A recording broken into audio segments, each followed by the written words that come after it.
Monday. Welcome to the 3, and please help us welcome this week's new guest host, Mr. Tap Benz. Now, Tap, you do quite a few things here in town. We all know you from the 3 because of Another Broken Egg, but you also do a ton of sports talk stuff. So kind of give us a little rundown. Give us a resume. Well, real quick, again, I was moved here to be an assistant coach at women's basketball with Texas A&M. So I did that for 3 years, and then I was able to transition over to radio and did that for 20 years and enjoy it, and also able to do some SEC Network Plus games for both men and women. Ooh, so I love sports. It's what brought me here, but this community I've fallen in love with. Well, we are happy to have you here. Well, thank y'all. And we're going to have a great week. Yes, we will, especially the time of year it is. I was going to say, we'll get into some Mardi Gras stuff a little bit later. That's right. All right, listen, after last night's fourth quarter buzzer, Team Giannis is now the owner of the 2023 NBA All-Star Trophy. The team won 184-175 against Team LeBron. But the highlight of All-Star Weekend, like always, is that dunk contest. Okay, this year's winner was a newcomer.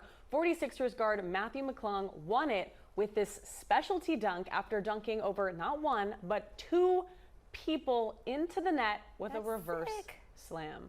That is sick. And opinions? He looks a little, Well, I mean, that's great. you know, they've always said that people that are a little bit shorter can do more things while they're in the air. You know, it's easier, and so, you know, I can't really tell you that from experience, but that was very impressive. And I like the fact that the guy just got into the league 2 weeks ago. Yeah. You know, he just signed a 2-way contract, came from the G League, and so that's exciting. But, you know, people were talking about, you know, when I first started watching the slam dunk, it was Jordan and Dominique and those guys. It was the stars. And it's been kind of who, but to have a brand new guy kind of brought some excitement.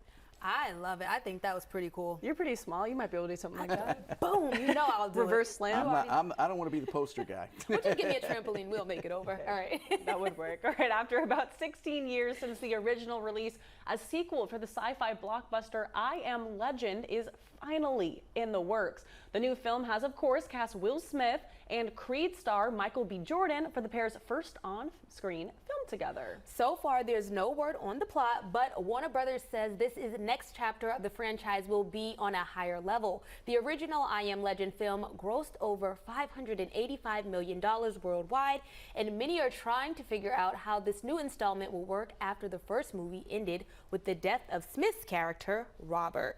Oh, that's Oh, really interesting. yeah, because I didn't even think about that. Yeah.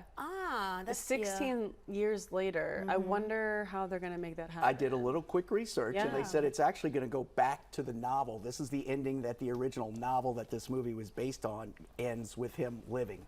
So I think that's how it's going to be. But my first thought was maybe we'll have Muhammad Ali, Will Smith go against Creed, you know, Michael B. Jordan, and go and make it a boxing movie. That would have been good. I would like that. I'd watch twist, that. right? Creed 3 is coming out, right? With Michael B. So you already know. That's a good one. All right. So, Tap, you're going to love this one. All right. So the streets of New Orleans are flowing with people as Mardi Gras continues in the city.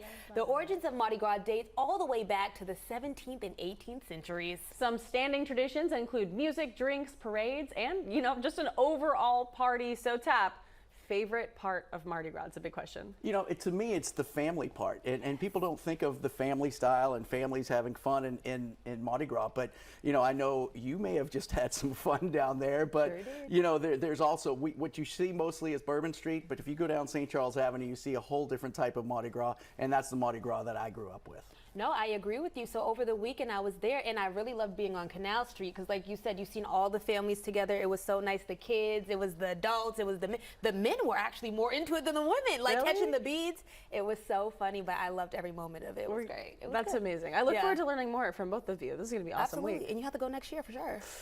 We're gonna We'll go see next if I'm year. ready for that. You're so ready.